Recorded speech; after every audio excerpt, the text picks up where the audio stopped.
Hola, hola a todos, ¿cómo están? Yo soy el Medos y bienvenidos al directo del día 10 de junio del 2019. Estamos aquí continuando continuando con las conferencias del E3. En esta ocasión vamos al show de juegos para computadora, PC Gaming, el cual empieza en 30 segundos. Así que dentro de poquito vamos a empezar con eso. Espero que todos estén teniendo un bonito lunes, inicio de semana. Yo falté a trabajar para venir a hacer esta conferencia. Es las ventajas de ser tu propio jefe. Así que vamos. Afortunadamente no tenía nada pendiente. Dejé todo listo desde el viernes. Ok. Vamos a pasar a la transmisión.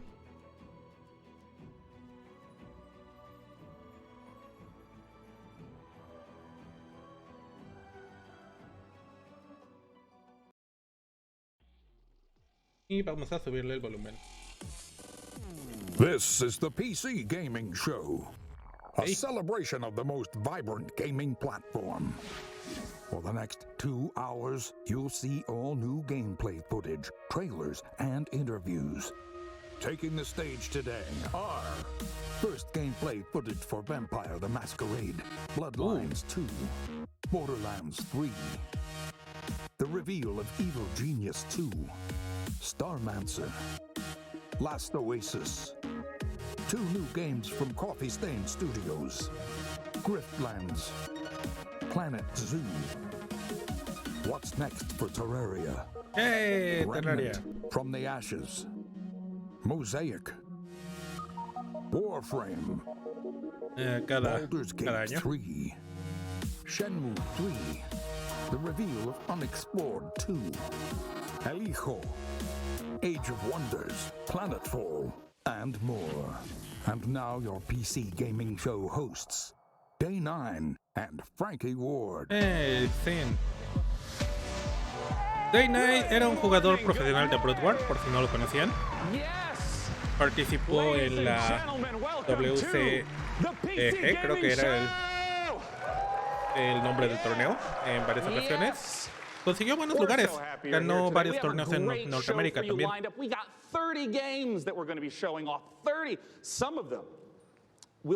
También era comentarista de StarCraft 2 y después se mudó a Dota.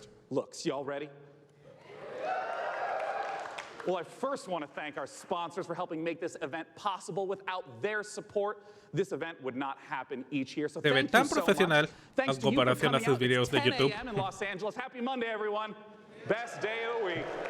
Hello to all of you up in the balcony. Monday. And of course, thanks to you tuning in live from all over the internet, YouTube, Twitch, Twitter, Facebook, wherever you're tuning in from, welcome. We're happy to have you. My name is Day 9. I'm one of your hosts for this event. Joining me is the fantastic Frankie Ward. Hello. Oh, thank you very much. Thank you, Sean. Hello, everyone. Now, for you guys at home, for the first time, whatever platform you're watching on, we are going to be pulling your clever comments. Just remember that. I said clever comments from Twitch, Twitter, YouTube, and Facebook throughout the show, making you famous on the internet, on the screen. We're going to be sharing them live. And Esa one es of the una things idea we're terrible. especially looking for are your questions for the Borderlands 3 team, because Sean, No quiere que le you've got a pase mission lo que to les put pasó a los questions Patriots. to the developers later. That's right. Midway through this show, I'm going to be asking those questions to the creative director of Borderlands 3. Use hashtag PC Gaming Show, and we'll read them live. Until then, let's start the PC Gaming Show with our very first title from UK developer Qué bonita corbata. Rebellion. Several years ago, they announced that they were working on the follow-up to Evil Genius. Hey, a mira, real-time evil Epic layer Games es el que simulator. está And now, promocionando el show. Rebellion is ready to reveal its nefarious vision for the project. So, PC Gaming Show, who's ready to stroke a cat menacingly? Here is the world exclusive reveal for Evil Genius 2 World Domination.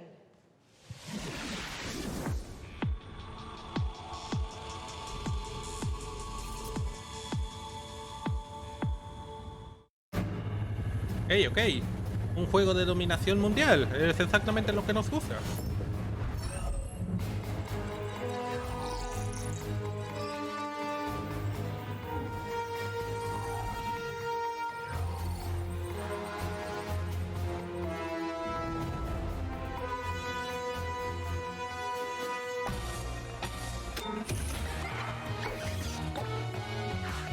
Yeah. Quiero jugar con Hank Scorpio. No sé si se acuerdan de él, de los Simpson. El mejor jefe del mundo. Y era un villano de Mon.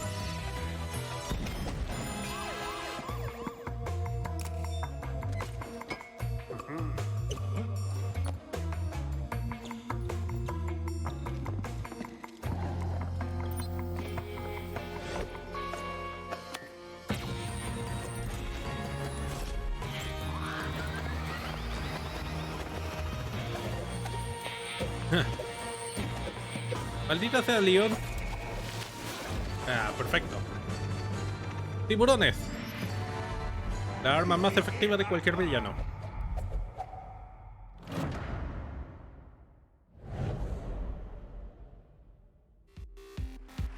Eso se ve bien. Vampire the Masquerade Bloodlines 2 is the successor to one of the most beloved RPGs ever. And with me to talk about it, I have Brian Mitsoda and Cara Ellison from Hardsuit Labs. Now, Brian, you were a writer on the very first game, so what does it mean for you pedo to con la finally ropa de get ese to work on güey? the sequel? Y con su cabello. It means that a lot of people have very high expectations, and we have to meet those. Well, let's take a look at whether you are going to meet them, because we are going to take a look at the world's first gameplay footage. La pobre chica ni siquiera pudo decir nada.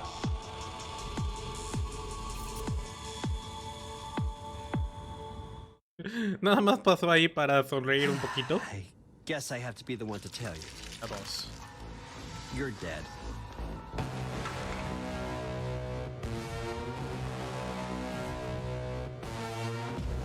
You're obviously new to this whole existence, but truth is, most of you types won't even make it a whole year. We have one rule. You don't break the masquerade. Aha. Now this I like.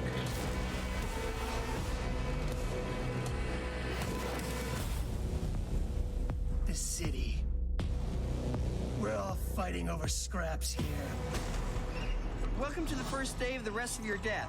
Having fun yet? Bien, bien, bien, se ve bien. No es que mostraran mucho gameplay, pero se ve bien. Ah, sale hasta el próximo año. Ok, sí, sí, sí. Este es un juego por el que estoy emocionado. So in the Empire, what it is, it's kind of a darker version of our world, and the vampires kind of need to keep their presence secret from humanity. So the vampires are kind of staying hidden in the shadows while also needing to feed on human beings and kind of manipulating us in order to get blood. We're talking about feeding on ¿Qué tipo de human beings. clan jugarás en Bloodline 2 primero? Creo que Malkavian. It's not just a case, though, of sucking blood and filling up your health meter, is it? Actually, different types of blood do different things. That's right. So we have the resonance system, which means that essentially vampires can kind of see the emotional resonance of human beings, like fear or desire, and then Todo el mundo ama a los they can Valkavian. feed on those people to like feel the same things as human beings do, to feel more kind of alive, and that can give you like extra boosts in the game. And there were some really interesting characters in that trailer as well. What kind of relationships are we going to be forming with them as the player? Well, very fragile, very volatile relationships, very mature relationships, so it's going to be a fun time. And one thing that was really intriguing to me when I was learning about this game is you don't just get bitten and turn into Nosferatu, Dracula, or Brad Pitt. And to be honest, I think you should maybe put Brad Pitt into the game, because then I'm definitely playing it. You actually have to adjust to your environment to becoming a vampire, Clara. That's right. So essentially, in the game, when you were made as a vampire, sort of very young vampire, a lot of other vampires are made at the same time in this thing called the mass embrace. And that means that essentially they're having a less lucky time than you in the world. You're having a relatively good time compared to them because they don't know what they're doing. They're going through vampire puberty on their own, and you know, you might have a family, you might have say, a wife and children, and you are morally objecting to drinking blood to survive. And so you might have a less good time, let's say, than the player is having. So you can find them throughout the world as well. Okay. And Brian, the first game came out in 2004. You've been waiting 15 years for this. El primer juego salió Any en pressure? 2004. Yeah, tons of pressure. But Mucha presión we're contra gonna de make ellos. it worth it.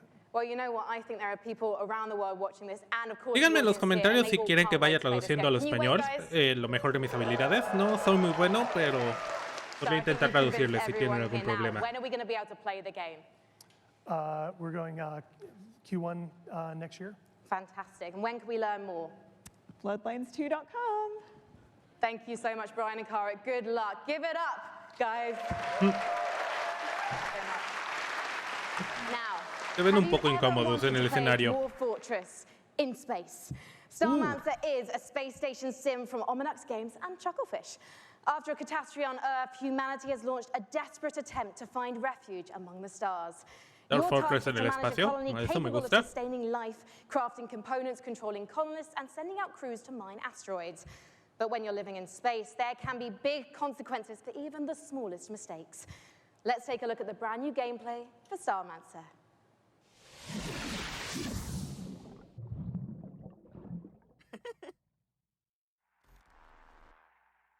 A ver, a ver. Ha habido un glitch. Has estado dormido por mucho tiempo. No todas las buenas historias empiezan así.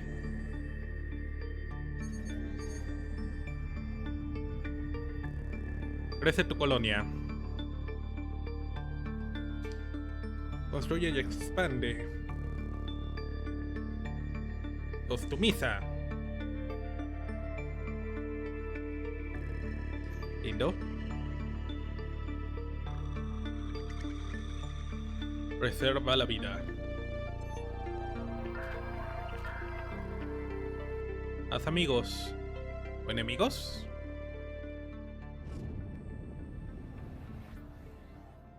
Sí, y enemigos, yeah.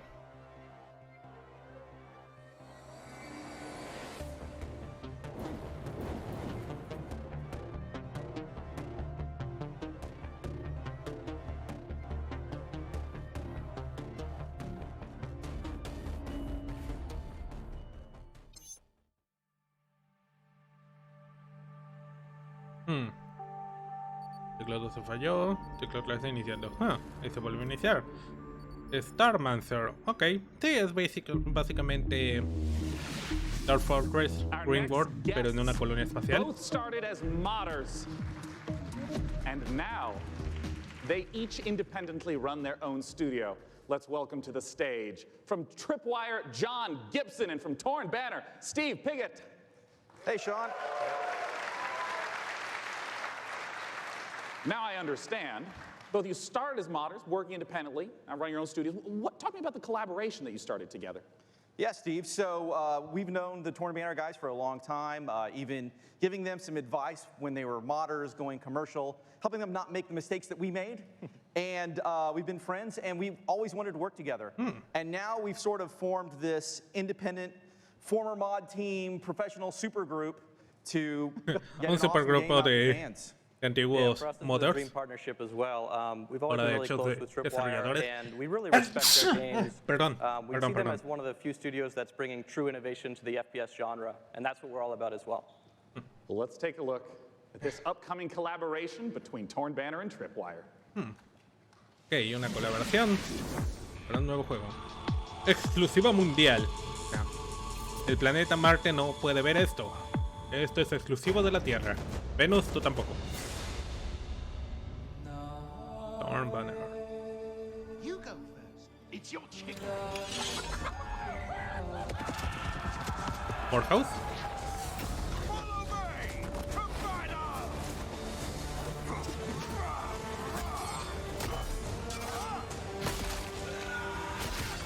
Nice.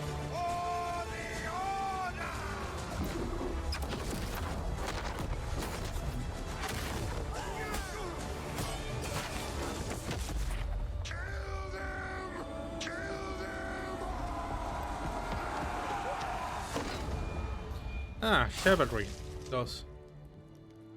Curioso que estén anunciando esto justo un poquito después de la salida de Morehouse, que por cierto ha sido bastante exitoso. Lo he estado queriendo jugar, pero no tengo dinero para comprarlo.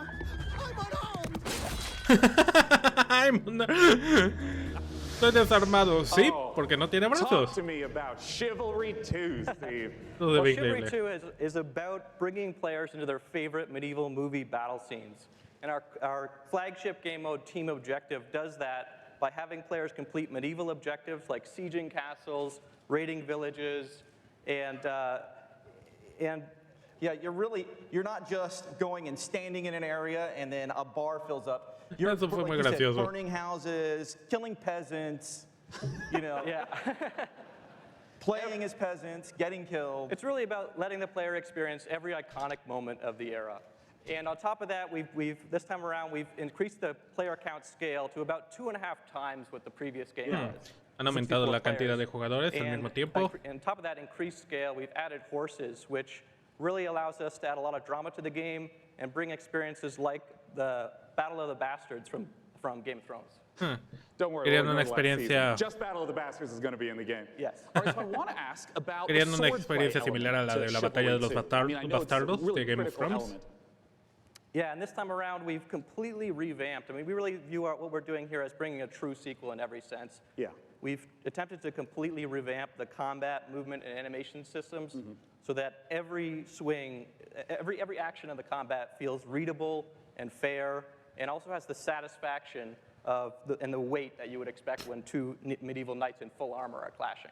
Yeah, and it's very, very fluid and much more accessible than the previous game. And it's, you know, Parece que el juego va a ser más accesible que el anterior, I really enjoy when I'm playing it. pero tiene más peso en el combate. Because in a lot of melee combat games, you hit a button and there's like a full animation swing and then you sort of reset. So it's kind of these discrete, chunky times. I understand that in Chivalry 2, the swordplay operates differently than that.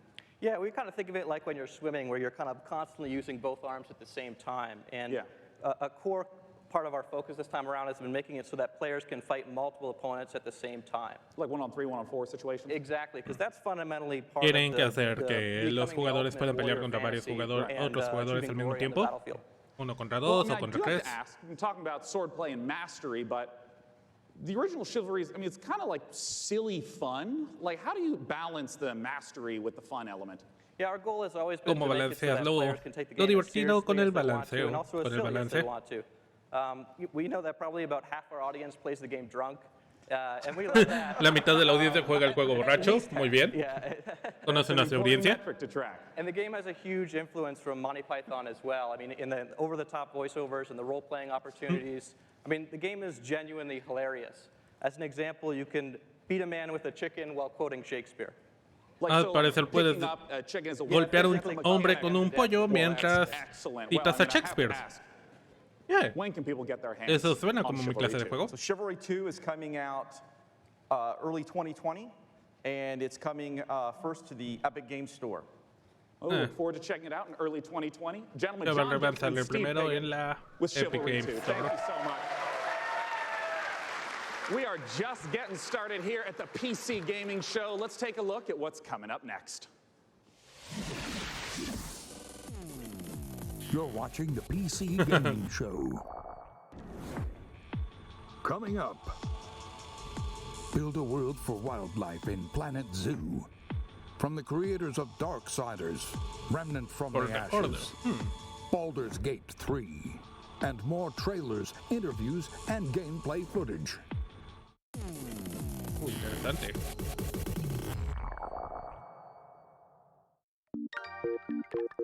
¿Comerciales?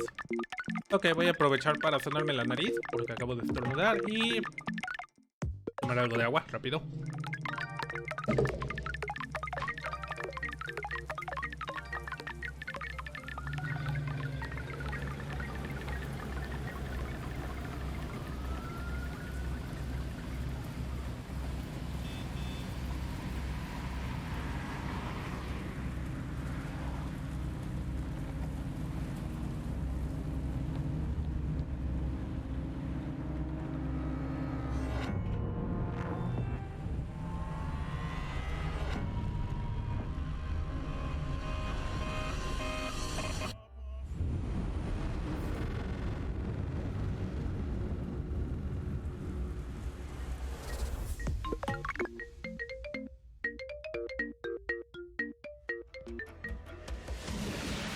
a brand new trailer for Mosaic, a dark and atmospheric adventure game coming later this year from developer Killbyte and publisher Raw Fury.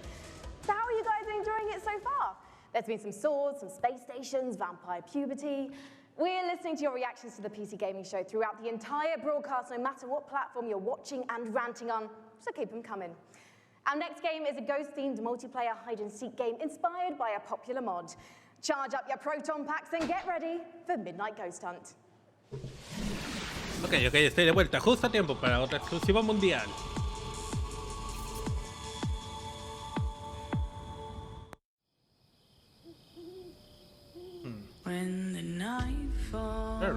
No, no música, ahora tengo que hablar encima del video porque si no me llega un copyright strike. Maldita sea. Vamos a ver. Maldición. Oh, parece que en Reddit borraron el comentario acerca del tipo sin brazos. Eso es triste. Maldita sea. Oh, mira, tradición, genial. Y disparándole a los muebles. ¿Por lo visto? No, la lámpara.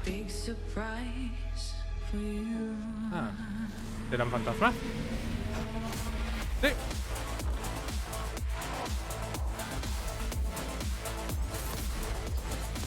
Genial.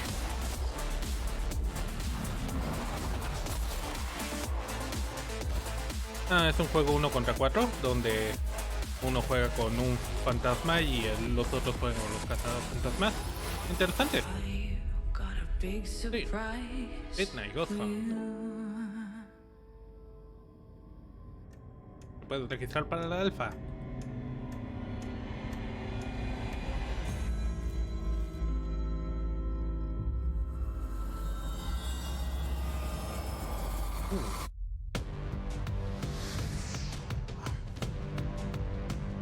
Joining me on the stage to talk about Midnight Ghost Hunt is the dynamic one-man team. Creative director, programmer, designer, it's Sam Malone! Thank you for having me. Sam, please tell us what is going on in that. What is Midnight Ghost Hunt all about? So Midnight Ghost Hunt is a multiplayer ghost hunting hide-and-seek game.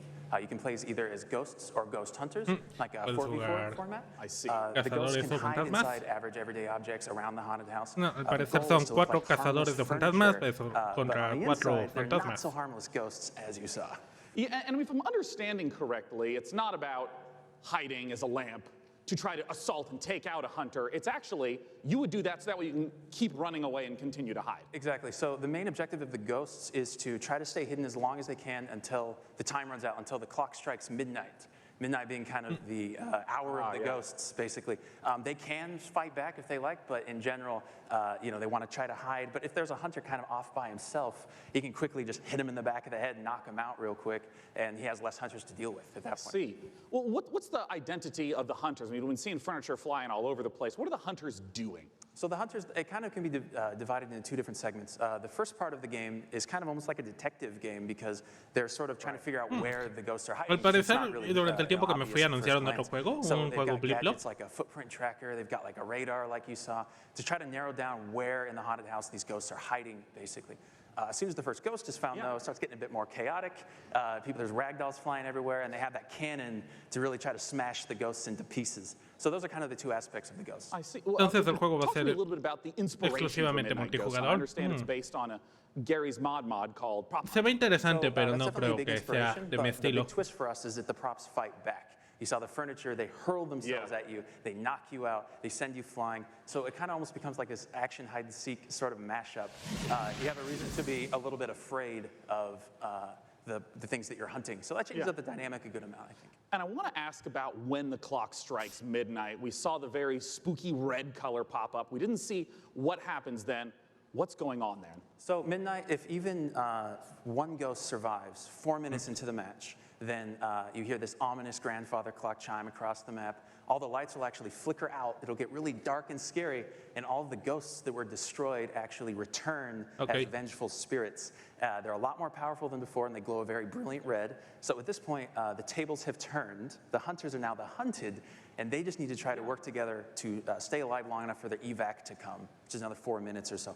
Usually the ghosts win when it gets to midnight. Are you talking about like 90% of the time? Like 90, yeah, usually because the ghosts are so overpowered at midnight. The hunters are doing whatever they can to Okay. try to Entonces, cuando dan las 12 de la noche, by si un destroying all of fantasma the clearing the sobrevivió, house, los demás fantasmas Well, regresan awesome. When can y se people get the convierten en chance to espíritus try de out venganza, Midnight los Ghost cuales So we'll be son running an mucho, alpha mucho más event later in letales. the summer. You Y can los sign up at cazafantasmas tienen que escapar en ese midnightghosthunt.com. I'd momento. also like to give a shout out to our Interesante Discord, es este, ¿va? discord.gg/midnightghosthunt. Later in the summer, we'll be giving out keys on our Discord as well as on our main website. Well, wonderful. Ladies and gentlemen, Sam Malone from Voltage Sky Games.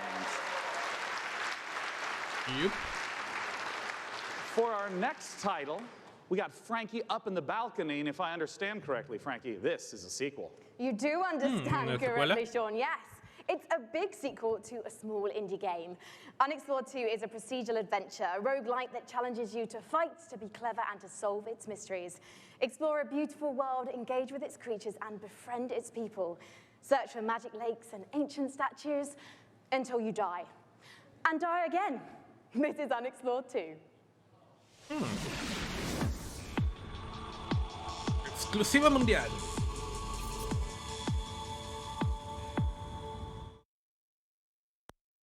Big Sugar Daddy.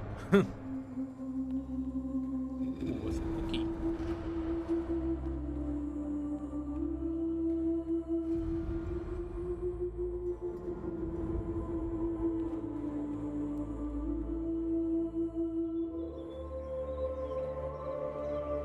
Ah, qué bonito.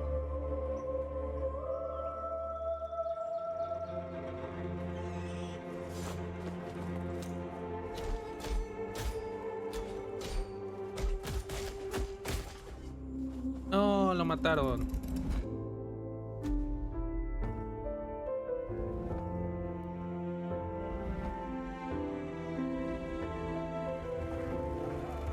Interesante, hay bastantes caminos diferentes para explorar.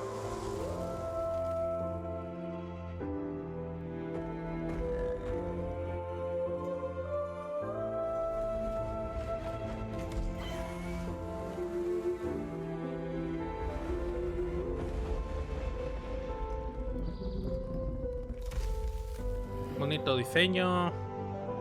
Muy lindo todo.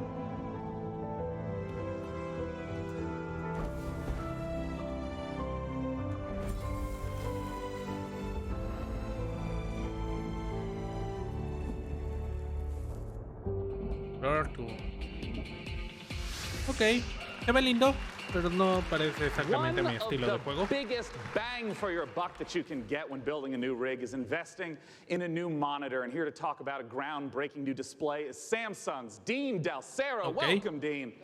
What you got for us? Parece que no tenemos entrevista con los creadores de ese juego. En lugar de eso, dan una entrevista con Well, let's take a look. un gerente de Samsung para hablar de monitores. Lindo, muy lindo, pero yo no tengo dinero para un monitor nuevo, así que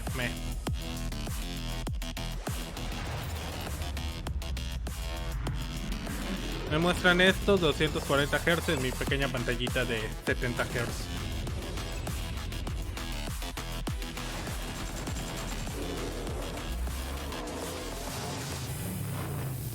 Tampoco es que tenga la tarjeta gráfica como para correr juegos a más de 120 Hz.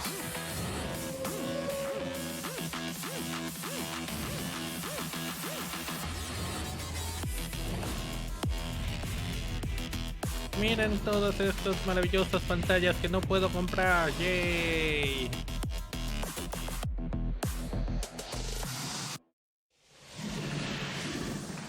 Dean, we've seen the video, and I gotta start asking. Talk to me about some of those juicy features and specs. So it's a 240 hertz curved gaming panel. We believe it's a world first. So you have lag-free and tear-free performance. And we think that the curve, it's a 1500 R radius, is going to be a very immersive experience that you wouldn't get from a traditional flat panel. And I wanted to ask a little bit about some of the color specs. Sure, it's a 3,000-to-1 contrast colores. ratio. So you get those deeper blacks, brighter whites, Right. and hopefully you'll see your enemies first before they see you in the dark scenes. Yeah, and I understand it also has G-Sync. I saw that flash up on the screen as well. First G-Sync compatible Oscuros monitor, más so we're super oscuros, excited about colores that. más Well, since this is the coloridos, PC bla bla gaming show bla. and we're showing off a huge variety of games here, what are the types of games that you would expect that 240 hertz refresh rate and the G-Sync to work well with? Sure, so we think everybody's going to appreciate the speed Palabras and que no performance, entiendo, but palabras que no ultimately, entiendo. esports first-person shooters are really going to benefit. Right. Well, of course, I have to ask, not just when is it available, but what type of cost are we talking? Sure, so it'll be available in mid-July for under $400 for a 27-inch panel. So it expands our gaming lineup to 8 models. Me encanta que tienes estos monitores super caros dirigidos a videojugadores. Wow. Y luego tienes jugadores profesionales como Flash, Innovation, que juegan en pequeñas pantallitas. Check out samsung.com/gaming240 Es lo más barato or que see pueden some back in the encontrar. room for more info. Yeah, that's right. For any of you in the audience, it's there. You can go there for it. It is not 4K. It's not 4K. Not for that price point. Well, I want to let you know that we have all sorts of great presentations and games coming up. Let's look at what's coming up in the PC Gaming Show. Yeah. Stay tuned for more announcements, trailers, and never-before-seen footage, including Gearbox answers burning questions about Borderlands 3, the next game from Clay Entertainment. Get ready to rip the galaxy a new wormhole in Valfaris, and more. Me gusta esta conferencia, son principalmente juegos indies y alguno que And otro now the AAA. PC Gaming Show presents What's Next from Funcom.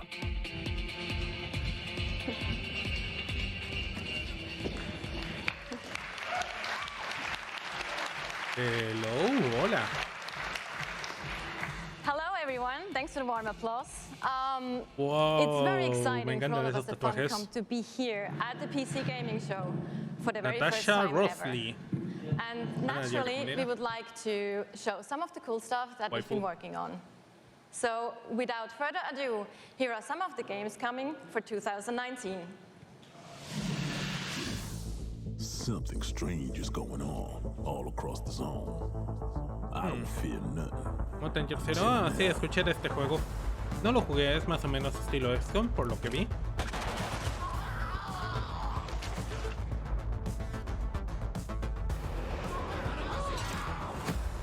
A lot's happened since you've been traveling, Khan. We could use your skills.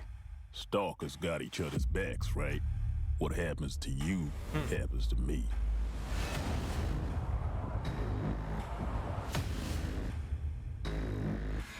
Shockwave approaching.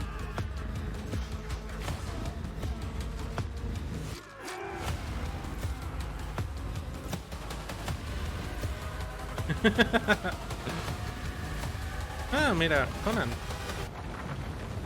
Este juego salió recientemente, es más o menos, hagan de cuenta They Are Billions, pero con una temática de Conan en lugar de zombies.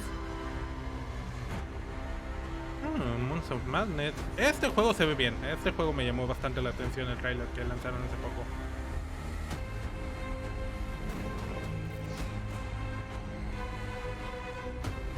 Tiene un toque muy Lovecraftiano.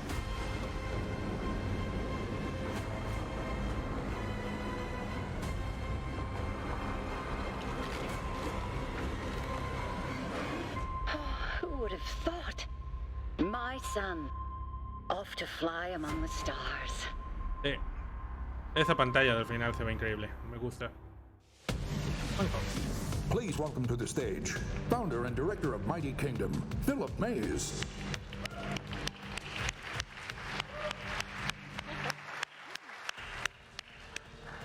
So yeah, at Funcom we have been doing our own games for over 26 years now. But recently we had the great pleasure to be working with some other very talented developers and help them publish their games. And on that note, I'd like to introduce Phil Mays.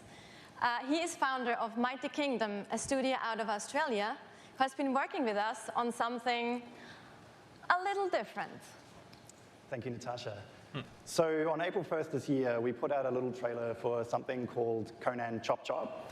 And considering the date, it was perhaps no surprise that people decided that that was an April Fool's joke. So, yeah, we have a little surprise for you. Check this out. Vamos a ver.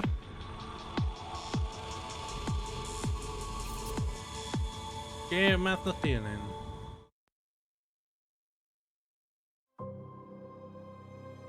Mighty Kingdom.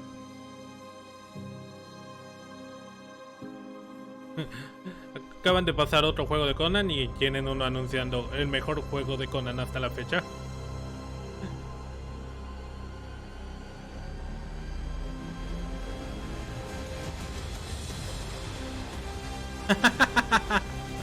¡Wow! Me gusta ese estilo medio a los tipos de Necrodancers.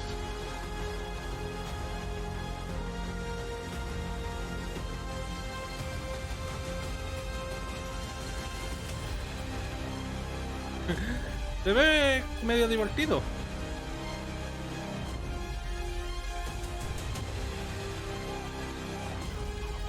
Ah, pero es roguelike. Nah, no me gustan ese tipo de juegos. Me desespera el hecho de que tengo que morir y volver a empezar desde el principio. Conan Chop Chop.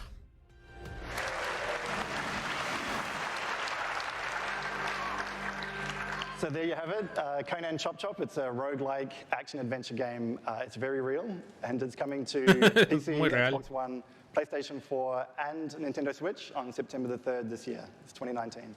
We also have a playable version here at E3 at our demo room, so if you want to give stick figure Conan a try, then please don't hesitate to drop by. Thank you. Thank you so much.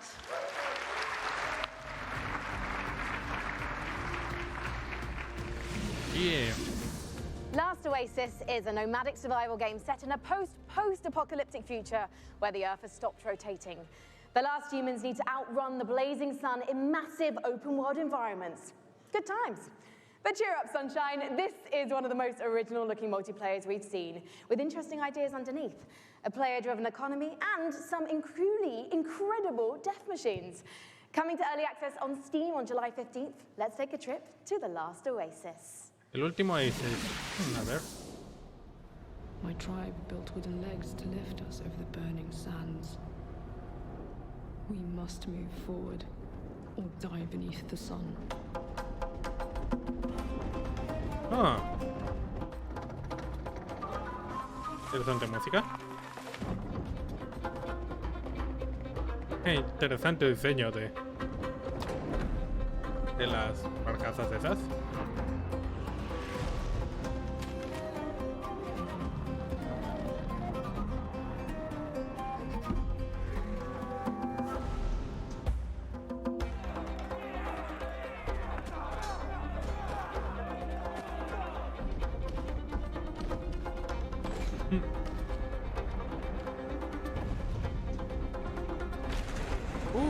Chingón. Casi como si fuera combate de barcos, pero de la tierra. Con ciudades y todo.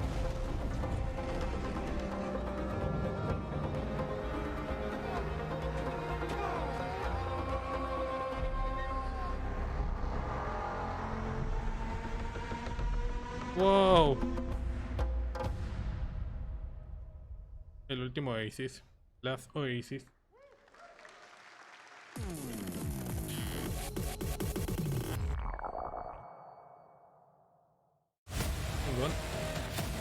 Ah, ¿qué es esto?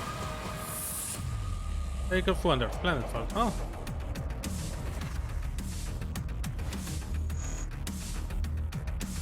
¿Juego de estrategia? Bien, me gusta. No, parece más bien tipo Forex. Sí, es un Forex. Tipo Civilization. Se ve bien. Zombie Cyborgs. Dinosaurios with lasers. Robots gigantes. Sí, sí. Sí, esto me gusta.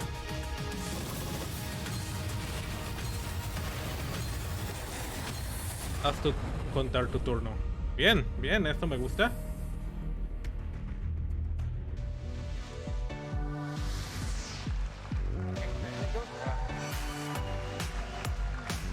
The name of the game is Age Age of Wonders Planetfall, a 4X strategy game, and joining me on the stage to talk about it is the game director, Leonard Sass, and principal gameplay developer, Tom Bird. Welcome, guys. Hi.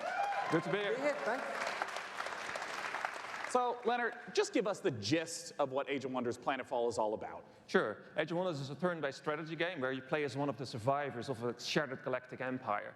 At the start of the game, you choose or create your own faction. Yeah. They include the Vanguard Expeditionary Forces, who are in cryosleep when everything went to hell. There's scavenging cyborgs, or the Amazon bioengineers who ride dinosaurs into battle. Yeah. You know, I want to ask, because there's a pretty broad range of Cabalgar dinosaurios hacia la batalla. Sí, to give esto a sense suena of what the game exactamente is, como I mi just tipo de want to start from juego. the beginning of a game. What happens when you first land on the planet?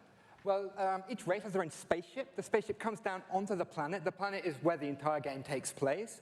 And that spaceship will then transform into your capital colony, where your entire empire begins, your sort of attempt to take over the world. Around you, you've got a number of sectors, and each of these sectors has a little story. Well, not most of them. So maybe you'll find a genetics lab that's still full of horrible mutant que más te da miedo creatures, luchar, entertainment complex Assembly, overrun by horrible Kirko, el robot monsters, sindicato. a temple Parece with holes a in la the mayoría sky le da and miedo el horrible sindicato. demons that come and get you. And I did see in the trailer dinosaurs with lasers, correct? Dinosaurs with lasers. Perfect. Cats with lasers. No, sorry, no cats with lasers. I'm so sorry to disappoint all of you. No cats with lasers. You have to settle with dinosaurs. You know, I saw the expansive tech tree show up in the game briefly, and I know that growing resources and tech is a huge part of strategy games. How does that function?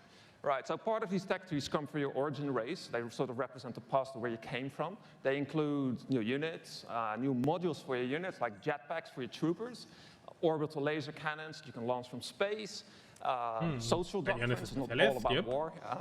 And then the second part of your tech tree comes from your secret technology, and that's all about the future of your faction.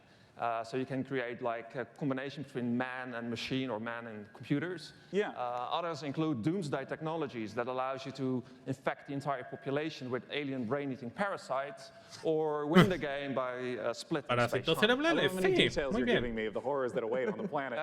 The future is not a pretty place. Well, I want to ask about some of the combat that we saw, because in a lot of strategy games, the combat can be very brief. It just, you know, shows two armies pinging off each other. But I understand that the tactical layer is quite rich. Right, so when combat starts, you'll see, like on the world map, maybe like a little sort of space lab or something like that. When you go into combat, you will zoom all the way in, and you will be inside the lab. You'll see all the pipes and all of the goops flowing around. All of your units, which you've been putting together and built, are now deployed. In turn-based combat, you can move them into cover, use their abilities, shoot laser cannons. Maybe you've chosen the Dvar, so you've got like a bunch of space dwarves and little metal suits that dig holes in the ground, like shoot from the holes. Maybe you've chosen the Kirko, sort of horrible alien bug monsters. They run forwards and slash people and puke acid on them, that kind of thing. I mean, how long do some of these battles wind up lasting? It depends. A short battle can be maybe 2 or 3 minutes, but at the end of the game, you know, you've got a massive siege with like 20 units on your side, 20 units on their side. You've got orbital cannons blasting holes in the world, and that can maybe take 30 minutes. Well, talk to us about Las batallas pueden llegar a durar hasta 30 minutos para el final del juego, cuando hay un chingo de unidades. Platforms, consoles, and it's available for pre-order now. Va a salir en consolas, curiosamente. What's that URL? It's aow-planetfall.com. Well, I'm looking forward to it. It's less than 2 months away. Gentlemen, thanks so much for joining me up on the stage. Okay, thank you. All right. Bye-bye, guys. Thank you for sharing the horrors of the future. And for our next game, Frankie, I have to ask you, what year is it? Why? The year is 1946, Sean, my dear boy. Europe lies in ruins torn apart by the satanic Plan Z. ¿Qué onda con ese acento? Band of heroes cast the Fuhrer into hell, but little do they know, the nightmare is far from over. Achtung! This is the world-exclusive reveal of the next shooter from the makers of Sniper Elite 4. Es un otro shooter de los creadores de Sniper Elite 4. Esto es interesante, vamos a ver. Rated M for mature.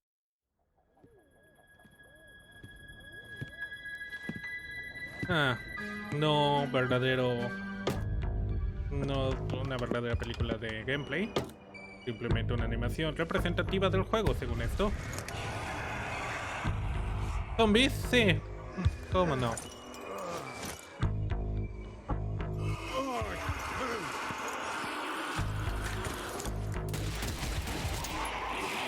Hey, Joey, ¿quieres jugar otro juego de zombies?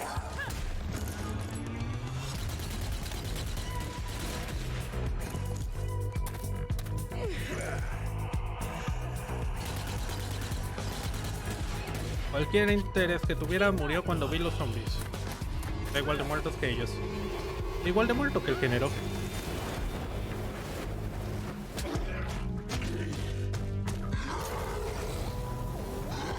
Un zombie con lanzallamas, al menos eso es diferente.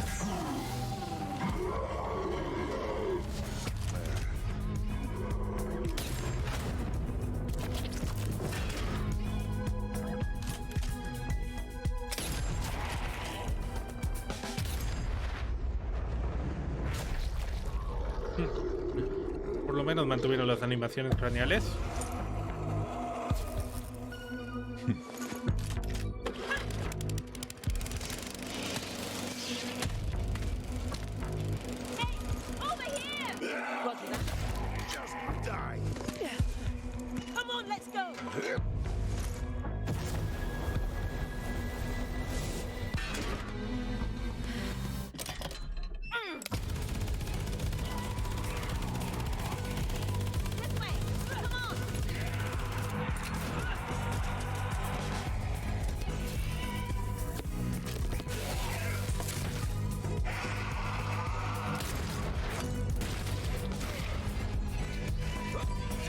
Francotirador huyendo.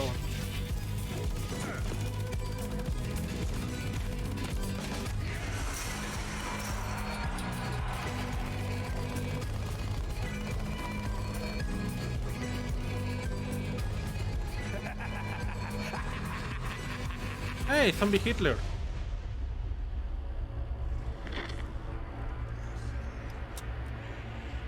Yeah.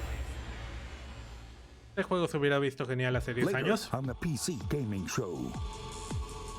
Estos comerciales de Coming Up son medio raros.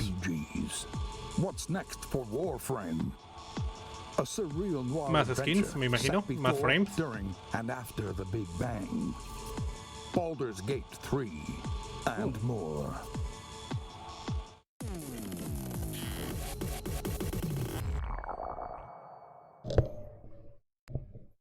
Perdón, estoy acomodando mi micrófono. For nearly 100 years, the root have ravaged the earth. La raíz ha destruido la tierra. Ending assault without reason. We are victims to a hatred that we do not understand. This evil will consume our world and the countless worlds beyond. Unless you rise to meet it. A trial by fury and blood. You seek the source of death itself. Prepare yourselves. They are here. Interesante. Juego de disparos en tercera persona. El diseño de los monstruos es bastante chingón.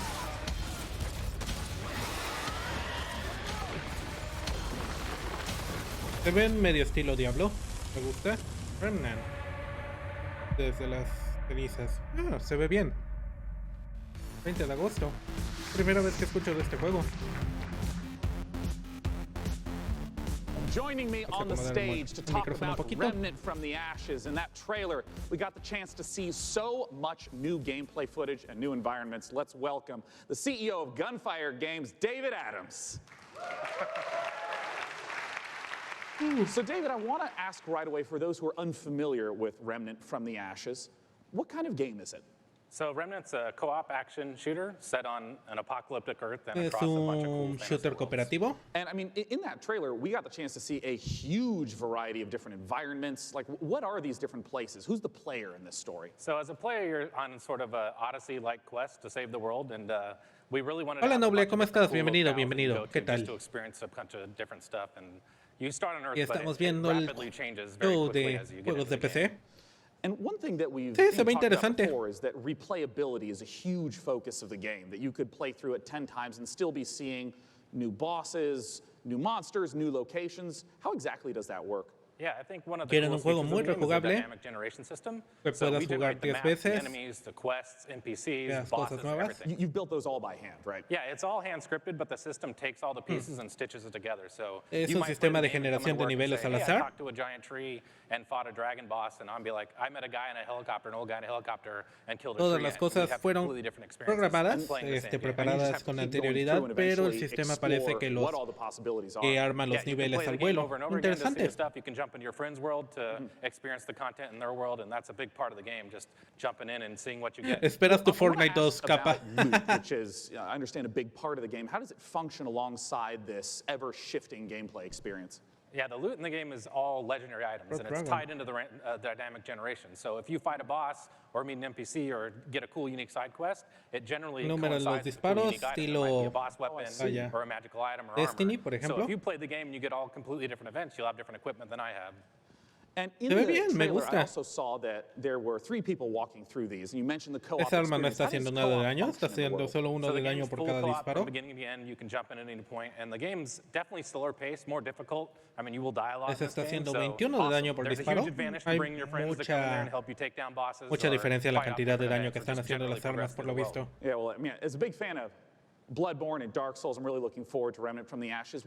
What's the release date? Where can people go for more information? Desde luego que tenía que haber un juego que lo compararan con Bloodborne o Dark Souls. If you pre-order the game now, you can actually get in early and start playing the game August 16th.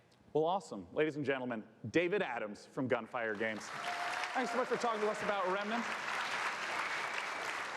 And as we mentioned earlier, keep those questions coming. I will be asking on stage the creative director of Borderlands 3 everything you want to know. Doesn't matter what platform you're on, just use hashtag PCGamingShow. And until that time, let's talk about our next title. This one was announced 2 years ago at the PC Gaming Show here. It's a game from Clay Entertainment called Griftlands. It's changed quite a bit in the last 2 years. It's now a deck-building roguelike where you don't just fight, but you also negotiate your way through a broken-down sci-fi world. It's going to be available on the Epic Game Store in one short month on July 11th in alpha. Let's take a look at some of the footage of what you'll be playing. Vamos a ver. Uf.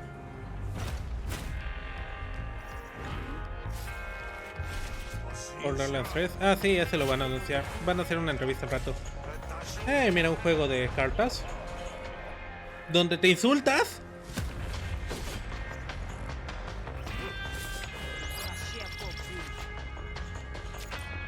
Oh, maldición, hubiera preferido que hubiera sido simplemente insultos. Pues básicamente, este güey sigue perdiendo.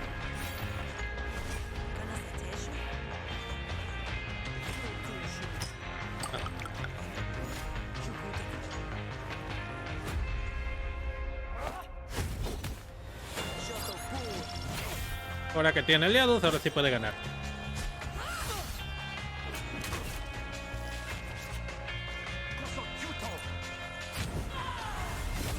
¿Ya jugaste el DLC del 2, Meduso?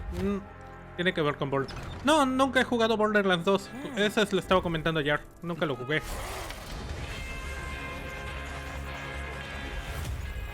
Griftlands. Alpha disponible en julio 11.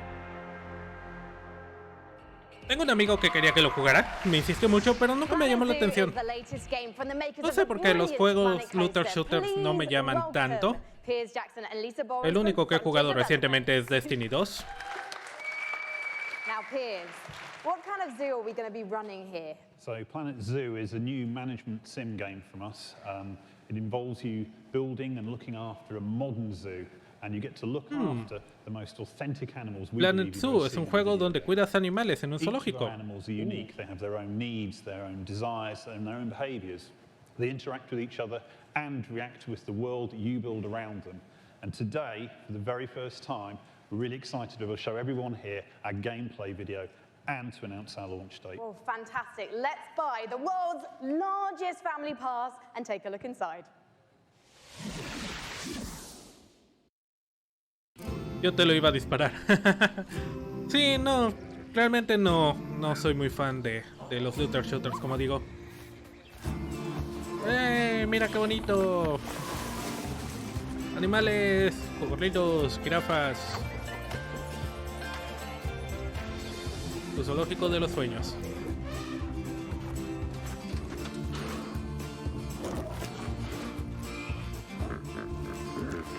Hipopótamos. Matan a un chingo de gente cada año. Esa persona no debería estar allá adentro. Los hipopótamos son súper territoriales y matan a un chingo de gente.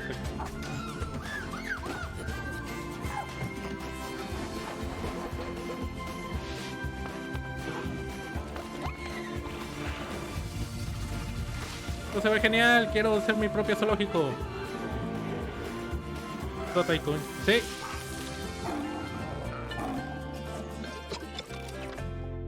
Planet Zoo, yeah. 5 de noviembre. Bien. Lisa, I love some of the animal shenanigans here. I mean, hippos pooing, adorable baby elements. It's absolutely brilliant. I can't wait to play it. But before we saw the trailer, Piers mentioned this is a modern zoo, but what exactly does that mean? So nowadays, when you go to the zoo, you're not just going to see all the lovely, pretty animals. You go there, you want to be, learning about conservation. You want to learn about the research that they're doing. You want to be educated. And these are all things that you're going to be able to do in Planet Zoo. And these ideas of the modern zoo is really what we take to heart. And we're going to be promoting, the health and the welfare of your animals as the most important thing to do. And Piers, when can we see more gameplay, and when are we going to be able to get our hands on it ourselves? So we're obviously demoing the game all this week at E3, but most people aren't going to be able to see that. So we've recorded our presentation. Lisa's done a fantastic voiceover for it, and we'll be releasing that onto Frontier's YouTube channel. That goes live this Friday at 11 Van a lanzar un video este viernes en YouTube con gameplay del juego. To watch. Thank you so much for joining Otro juego de us. Tycoon. Here's Lisa, everyone. Me encantan ese tipo de juegos. El año pasado jugué bastante el de Jurassic World Evolution. Bastante divertido. También jugué otro llamado Mega Aquarium. También es donde tienes tu propio acuario. Bastante divertido también. Viene Shenmue 3. That is right. Ladies and gentlemen, joining me on the stage is a legend of Japanese game development. It's Mr. Yu Suzuki. Hello, everyone. In addition to being the brains behind the following games, Hang On, Space Harrier, Outrun, Afterburner, Virtual Racing, and Virtual Fighter, Yusan also created the Shenmue series, and he's here to talk about Shenmue 3 right now. Take it away, Yusan. この場に立てて光栄です。I am so honored to be here standing on the stage today. それと20年支えてくれたファンの皆さんありがとう。I just want to say thank you to all the fans supporting me for the long 20 years. Thank you very much.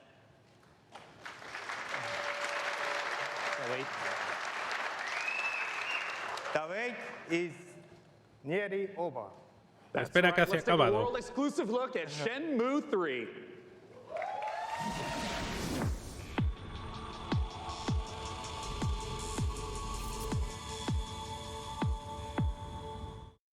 Honestly, I don't think your kung fu is strong enough.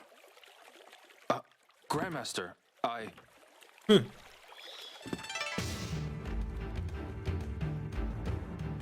A long time ago, martial arts were bad, but humans are interesting creatures. They practiced in secret, away from prying eyes, and became stronger. One even practiced atop this very boat. Nam-Tren survived the ban and was passed on in this way. Interesante. Los juegos de Shenmue tienen una fama bastante interesante. A mucha gente no les gusta. Y algunas otras personas lo adoran. They threaten and extort money from shop owners, get drunk by noon, and cause trouble. Everyone in town is afraid of them. They are heartless. Juego que es de culto, pero que jamás he jugado. Sí, exactamente, es lo mismo que pasa a mí.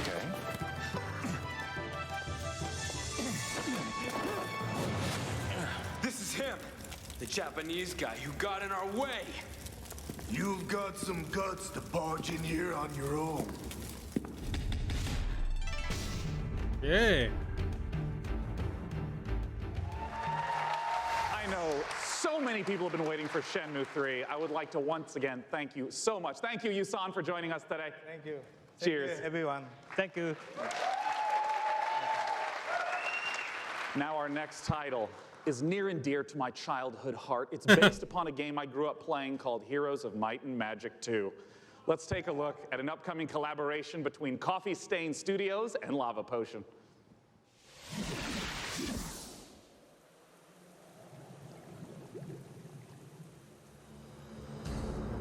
Interesante.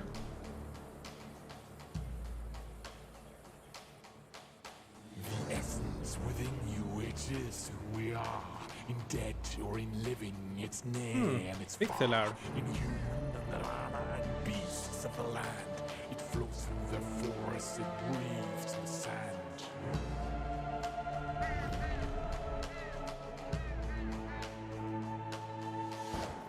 Lightning and thunder and crackling waves, a land torn asunder by night and by day. The Empress eternal with death and decay, to march upon cities with frost and with fade. They gather the wheels and build mighty walls, resisting, revolting, their armies will fall. So wield all the power of those you command, and draw out their essence to hold in your hand. Unleashed on them all, so in these final hours, we'll raise and rebuild to take back what was ours. Necesito una versión completa de esta canción. Song of Conquest. Aventura de estrategia clásica. Se ve bien. The name of the game is Songs of Conquest, and here to join me in talking about it is the lead designer from Lava Potion, Carl Toftfeld. Hey, Carl. Hi, hey, thanks. I mean, let's just start off for anyone who maybe hasn't played the Heroes of Might and Magic series. What is Song of Conquest all about? It's all about, well, you kind of start out with in the town that you just saw in the end of the trailer. And from there, you recruit your wielders. It's what we call our commanders. And you recruit an army, and then you kind of send off your wielders on an adventure. And they go exploring the world. They pick up resources to flag mines. And with those resources, you upgrade your town so you can get more stuff. And that's kind of what you do. Adventure and strategy combined. Yeah, and you know, I know that part of the core loop is obviously get the resources to build up the township, but for what reason? Armies, man. Talk to me about those juicy battles. Ok, básicamente construyes tus propias ciudades y tienes que construir también ejércitos. So you go into combat, you bring all your troops in, and you start by deploying them, and then all the troops have different stats, like offense and defense and health and so on. And they go in initiative order, and then you slug it out, and it's a bit like chess, but instead of like pawns and bishops, you have like horned wands and face spirits. Great, and griffins and so on. Yeah, and all those things. And well, you know, as someone who just loves the Heroes of Might and Magic series, I know that you have translated a lot of the gameplay elements into Songs of Conquest, but what are some of the modern elements that you're bringing in? Well, there's a lot of it, but I mean, one of them is our magic system. We call it the essence. So basically, in the Songs of Conquest universe, everything has an essence within there. It's sort of like the soul. So your troops, they have an essence. And to do magic, you need to bring the troops with the right essence, with your wielders. Oh, I see. So if you want to like make your troops go faster, you need to bring a troop that has that essence, like cavalry. And maybe to ask a basic question, what if my opponent kills that cavalry? Then you can't do the magic. So. Oh, I see. Okay. Yeah. So if you're fighting someone, you kind of have to like weigh the pros and cons of what to kill off. Like, do you want to destroy their magic or their powerful troops? Where can people go to get more information? And as always, when's it coming out? Late 2020. Oh, it's quite a ways off. It's quite a ways off, but you can go to songsofconquest.com and sign up for alpha, and then you can play earlier. Well, as you know, I'm really looking forward to playing it, Carl. Thanks for joining us. Thank you. Now, our next title is an update to a popular co-op game. Let's see what's in store for Vermintide 2. ¡Yeah! Nuevo anuncio para Vermintide 2. Vermintide 2. Por si no lo saben, este fue mi juego favorito del año pasado, mi número 1 en mi top 10. Todos los RTS son interesantes, eso es cierto. Después de Horda Sin Fin,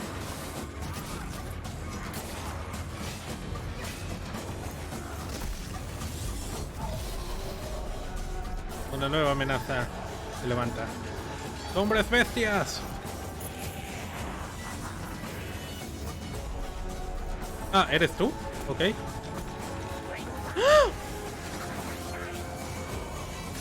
Un modo para jugar con los ratas y con los... ¡Oh, Dios mío!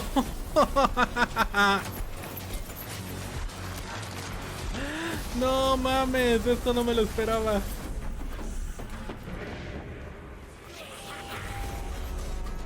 Vermintide versus. ¡Sí! No mames, genial.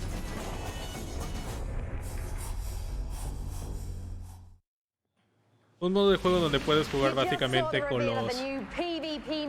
las unidades especiales de Vermintide. Sí.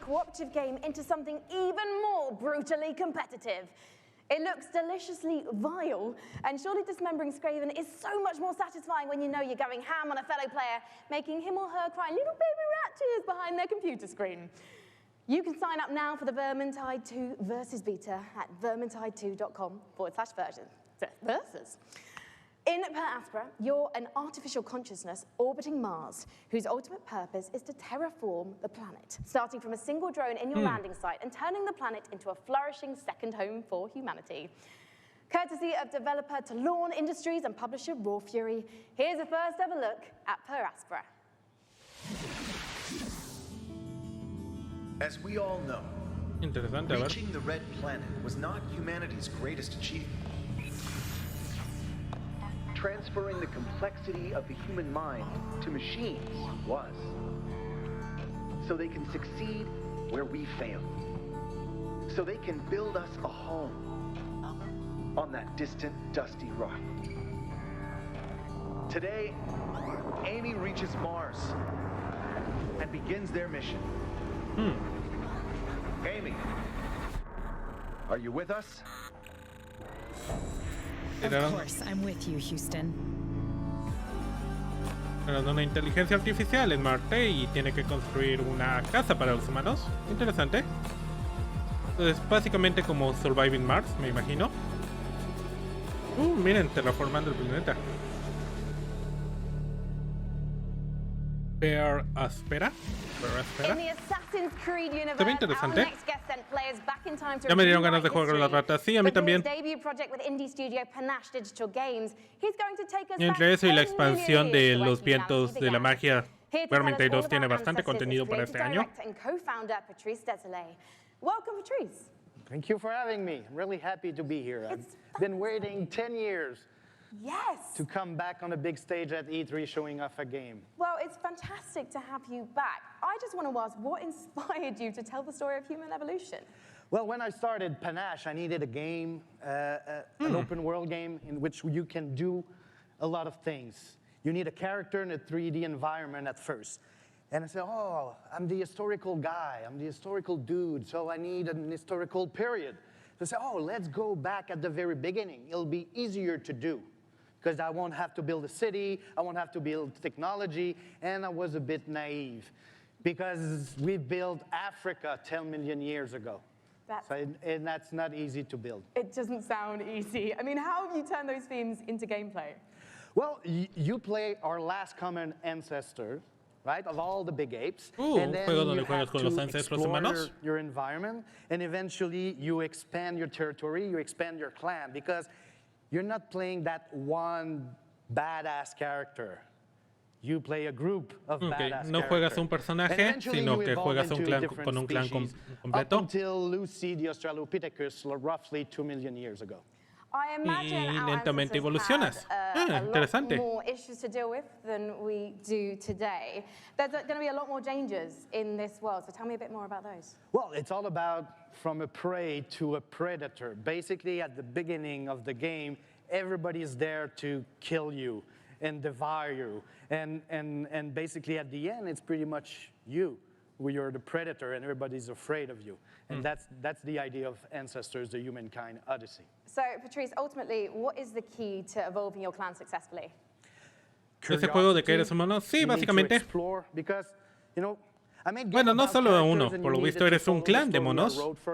This time, ¿Cuál primate es el mejor? ¿Humano, gorila, chimpancé, gibbon o mono? there's no story per se inside. Gorilas It's for not the about win. going and see mission givers. It's not about looking at the mini maps and the little dots. It's about you. Hey, Esta encuesta no es Homo justa. Le sapiens, están preguntando a un can you montón de survive humanos like que our ancestors primate es el did? mejor. And Obviamente that's van a the votar por question los I'm asking humanos. the players. It'll Malditos be racistas.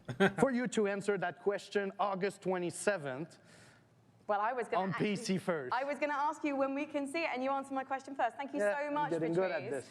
As Patrice says, Ancestors will be 27 released agosto. August 27th, and you can learn more at ancestorsgame.com. Se ve bien, se ve bien.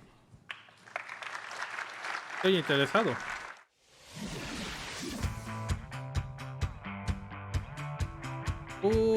Epic Games Stores. ¿Cuánto que ahorita mismo está la gente volviéndose loca en Reddit? De Epic Games apesta.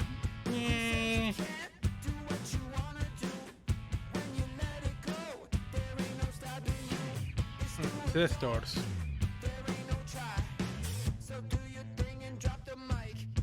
Racismo prehistórico. Cuando salió el trailer de ese juego, el de los ancestros, había gente... es mi error. Todo el mundo sabe que no debes de leer los comentarios en YouTube porque son horribles. Que todos son para la Epic Games. No, no lo creo. Pero sí, algunos son exclusivos. Sí. Bueno, básicamente había comentarios de gente diciendo: este juego no es correcto. La teoría de que la raza humana surgió de África es mentira y ya se comprobó que es mentira. Y la comunidad científica no cree en esa teoría y bla bla bla. Cuando aún a día de hoy es la teoría más aceptada. Pero pues ya ves, hay gente que simple y sencillamente no puede aceptar que la evolución es real. Y que la mayoría de los, por lo menos de los antecesores a los Homo sapiens, salieron de África. Últimamente ha habido un crecimiento muy enorme de actitudes contracientíficas, anticientíficas, si quieres. Entre anti-vaxxers, gente que por algún motivo cree que la Tierra es plana. Y toda la gente que se queja de que no cree en el calentamiento global. Miren, un juego chino.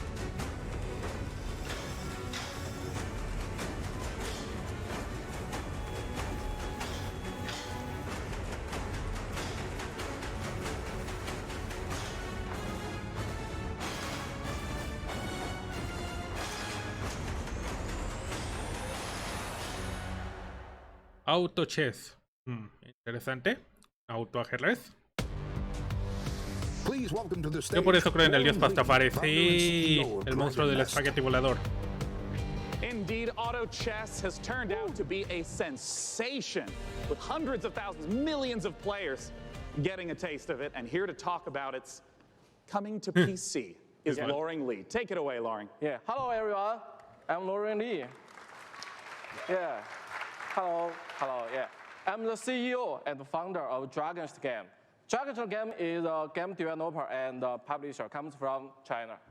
I'm so happy to be here today on this stage to introduce our game, Auto Chess, to all of you.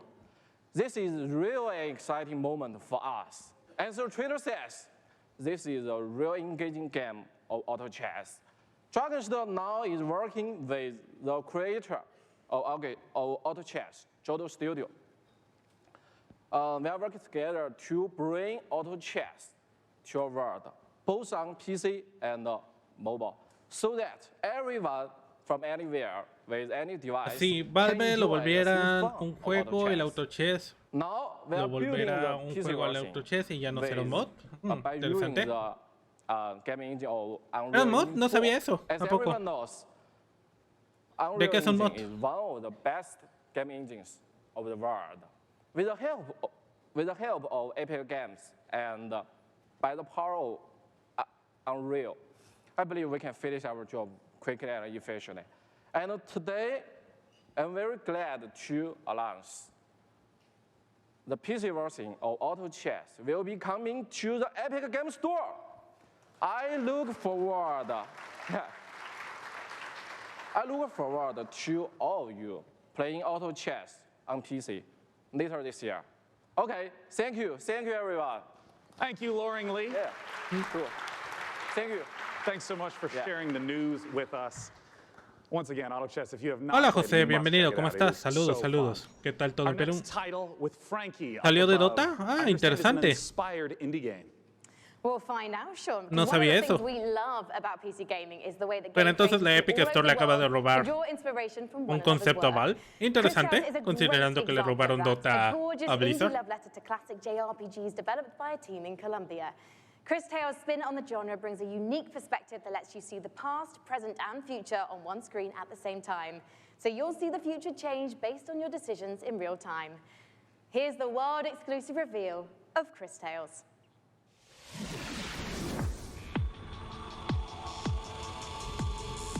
Más exclusivas mundiales. Me estoy muriendo de sed, hace un chingo de calor.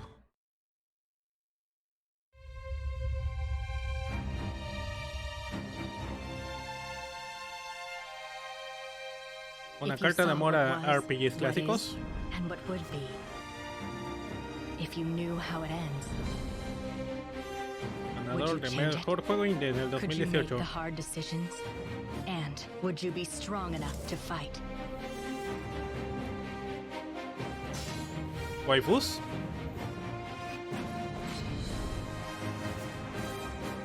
Experiencia del pasado, el presente y el futuro. Interesante. If you learn from the Simultáneamente. past and act in the present, you can rewrite the future. Interesante. Si ves el pasado y cambias el presente, puedes cambiar el futuro. Interesante mecánica. Otra waifu. Puras waifus. Freestyles. Más waifus. Yeah.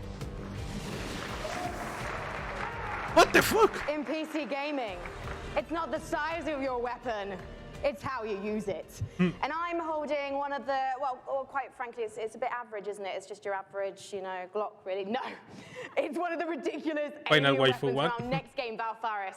A brutal, heavy metal-infused 2G action platformer inspired by true old-school classics like Contra and Turrican. Assuming the role of fearless warrior Therian, players must blast and slash their way through the doomed citadel of Valfaris, overcoming its deadly environments and enemies before challenging the arcane evil at its very heart. Get ready to rip the galaxy a new wormhole. From publisher Big Sugar, this is Valfaris. Wow. Esta música sí me gusta. Yeah. Nathan Explosion.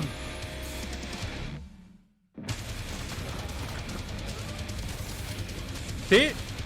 Sí. Yeah.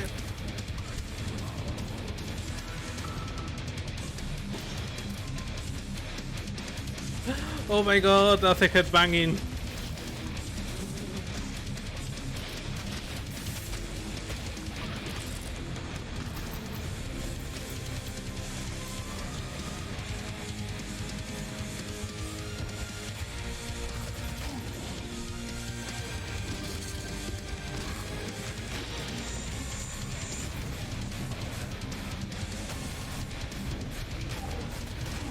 Es lo más metal. Yeah. Just incredible action in the Valfaris trailer. Muy 40k, me gusta, for sí. our next guest. In case you have not been in downtown LA, E3 is covered with Borderlands 3 art. It's amazing, it's beautiful. And joining me is the amazing and beautiful Paul Sage, creative director of Borderlands 3. Y el director creativo de Borderlands 3. Go, Paul, welcome. I mean, there's been so much hype around Borderlands 3. What's the stuff you're really excited to be sharing this year at E3? Oh man, so we've talked about our Vault Hunters. Well, this time we get to talk about Mose, and she is our gunner Vault Hunter, so she has a big mech, so it's one of the things. All about loot. We're talking about, the different loot, such as shields, grenades, those things, going to different planets, so a lot of stuff to talk about. Well, I want to start right off with Mose. Tell us everything you can about her. Okay, yes, I'll tell you everything I can. So Mose, again, like I said, she's a mech Hay pilot. un She nuevo has this big mech, it's personaje, called Mose. Iron Bear. She gets into Iron Bear. Yeah. You know, we have multiple action skills, which means that she can equip either a minigun or a railgun or a flamethrower. You know, if you want to barbecue your enemies, something like that. Oh, so, nice. You Mix know, and match. yeah, Mose is a terrifically fun character for us right now.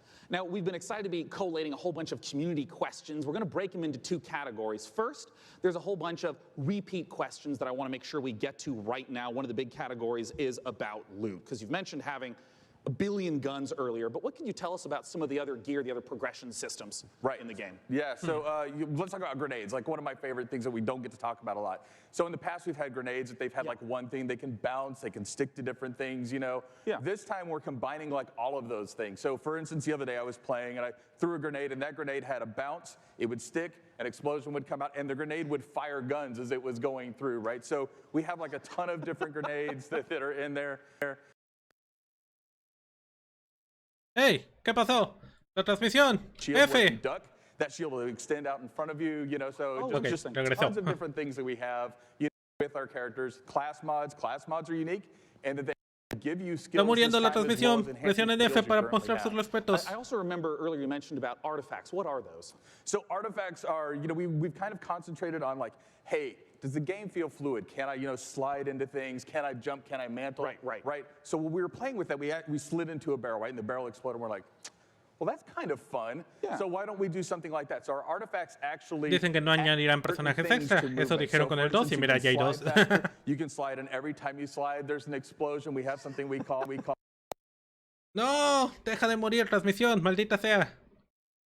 Second category of questions unrelated to loot. Well, there's going to be a single-player campaign.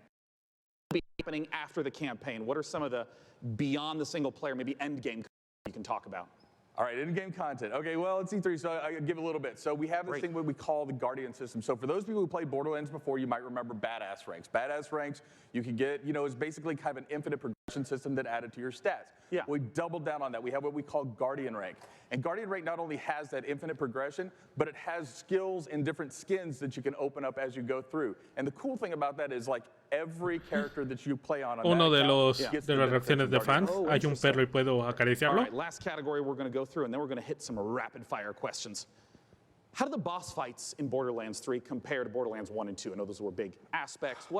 How do you build upon that? Right, so I think of a boss fight, you know, like I'm an old school Nintendo fan, right? So I love huge boss fights that have like three phases and stuff like that. So now those people, you know, smart people in the audience know that we've talked about going to vaults instead of vault, right? And so Maldita sea, qué pedo está pasando con la transmisión. huge boss encounters Le juro que no soy yo, es la fuente. La fuente está teniendo problemas. Many bosses throughout the game, so a lot of different boss encounters throughout the game. Well, now I want to ask some really quick questions that should be yes or no, very brief. First, from Castere, how will you be handling multiplayer? Multiplayer, we will basically be allowing anybody to jump in at any time, so... Awesome. From MHL Animations, can I pet the gun? Great question. ¿Puedo acariciar la judge what arma? you do with your gun, so, you know, No vamos a juzgar qué es lo que haces con tu arma. All right, great. Sam Wiseman asks, is Maya's new companion a siren? People are asking the right questions. That's what I will say about that. Oh, you tease. Sorry. All right, from Ironic Sanguine says, is Tiny Tina going to be seen fighting alongside the Vault Hunters? Yes. Nice. All right, I'm just going to blast through a couple more as fast as I possibly can. Right. What's the level cap at launch? 50. Will we get to see Flak? Nivel máximo de 50. Will we see golden keys and or shift codes for Borderlands 3? Absolutely. Will there be duels? Yes. Habrá Other kinds of duelos. PvP? Yes and no. Otros tipos de PvP sí y no. And also maybe. Perfect. Tal vez, tal vez. And will you be able to transfer weapons between your characters?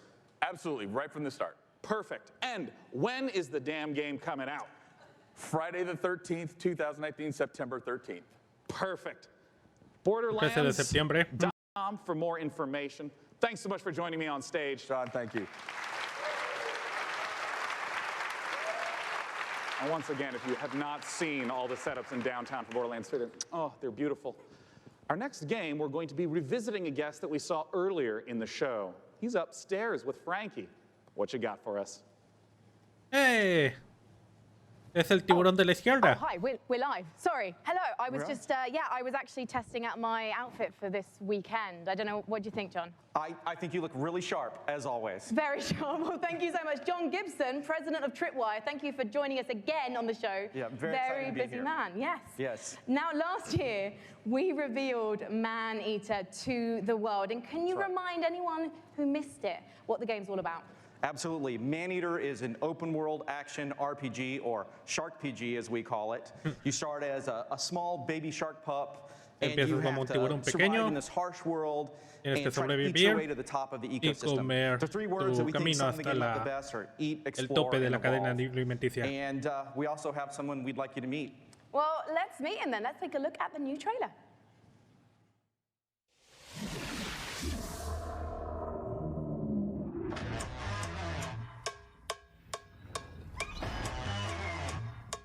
Básicamente un juego donde eres un tiburón que come personas. Me agrada.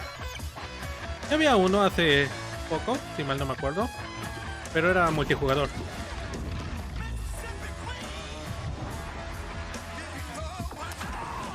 ¡Eh!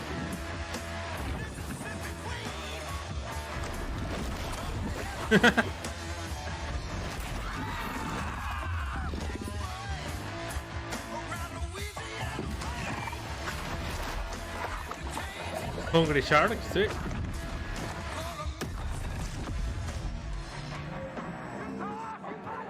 Come any closer with that camera, we two gonna toss him.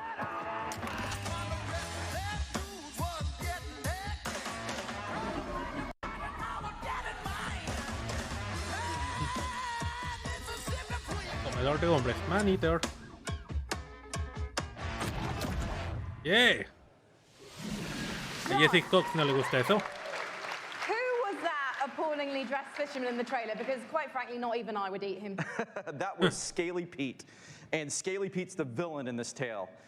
Pete is a best fisherman in the Gulf, the best shark fisherman. Presiona F para respetar el tiburón. Best shark fisherman, and he disfigures our baby shark at the beginning of the game and does some really nasty things. El so pescador he's not a very nice guy. desfigura al And now the tiburón story al of inicio Man-Eater del is juego. told Él through es the el lens villano. of a reality show called Shark Hunters versus Man-Eaters, and it follows Pete and the player shark on its adventures.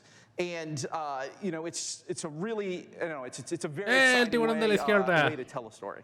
And based on that, Ah, no, trailer, ese es el to be de la honest, John, derecha. it looks like your main goal Está of the bailando shark muy is bien. to just bite everything. Yeah, there is an awful lot of man-eating going on in this game. That is the name of the game. And but we'd like to think of the game as a shark-tastic fun action game. It's like GTA if you were a shark. But there's ¿Es GTA si fuéramos un tiburón? What the there is fuck? more to the game than just eating. So we spent a lot of time moving through the water, breaching out, and No hace unos and adding como abilities 10 años to hubo un go juego on the de beach for an tiburón afternoon justamente snack. así, donde te comías a la persona. There's a lot of exciting things that you can do in the game. And you mentioned before it's a shark PG. How does that progression system work? So there's three facets to the Shark PG elements of the game. There's growth, there's life phases, and there's evolutions. So growth comes about through eating things, nutrients, people, whatever you can find. Puedes comer And that's kind of like your cosas, XP in crecer the y game. evolucionar. That allows you to level up, your shark will grow a little bit, you'll get more powerful.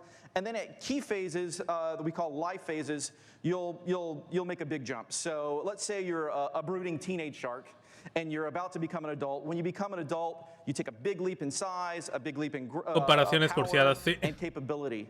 And then as you reach these life phases, you unlock evolutions. Al menos todavía no han dicho que es el Dark Souls de los juegos de Allow you tiburones. to shred boats, or a powerful tail that allows you to jump to incredible heights, or you could get mutated lungs that allow you to spend a little more time on the beach getting those afternoon snacks. Just really quickly, John, everyone's wanting to know this question. When's it coming out?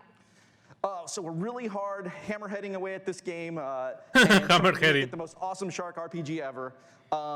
We're not ready to announce a date, but we're pretty certain you're going to see it before the next PC gaming show. Well, I hope we do, John. Otherwise, I'm going to have to start biting people. In fact, I'm quite hungry at the moment, so I think actually I'm going to find an audience member because you guys look tasty. So I'll see you in a bit. I'm just going to have a snack. Thank you, John. Thank you.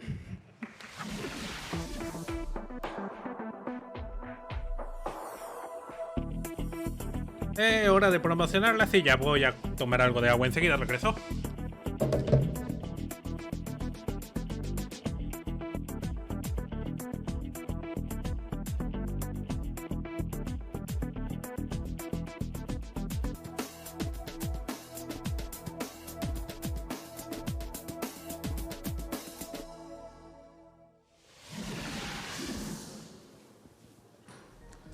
You know, one of the absolute best parts about being sponsored by iWin for the PC Gaming Show is that I get to sit for this next segment and talk to you about Terraria. Terraria is one of the best-selling PC games of all time, selling almost 30 million copies. Estoy de regreso, justo a tiempo para ver el 30% de rebaja en una silla para videojugadores. 250 items that released to now over 4,000. Let's take a look at their penultimate expansion coming up, Terraria Journey's End. La penúltima expansión de Terraria. Terraria Fin del Viaje.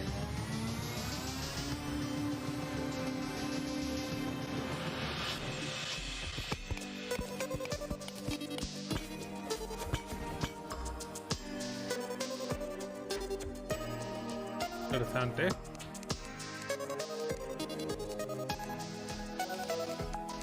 Wow, modificaron varias cosas por lo visto.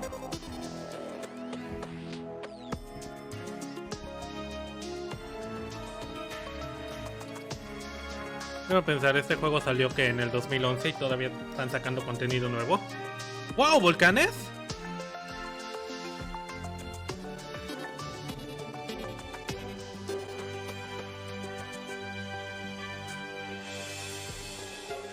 ¡Wow! Nuevos jefes, por lo visto.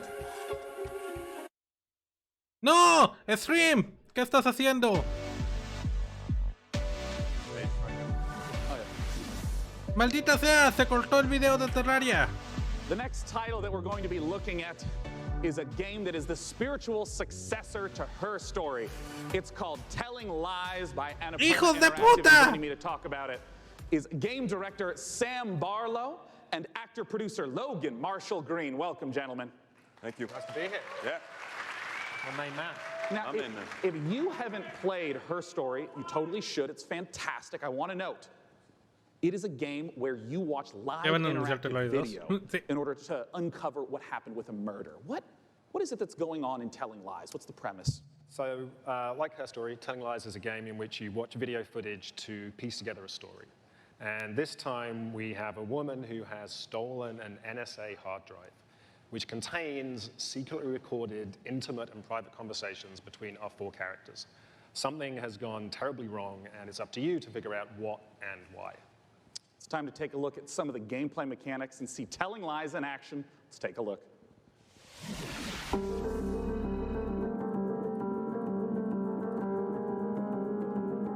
Ya, Unleashed era el nombre del juego de tiburones de hace unos años. Este es un juego de alguien que se robó un disco duro de la NCA. Once upon a time. It's late. I gotta get her in the bath. I don't love you and I don't miss you. You already know too much. Oh, waifu.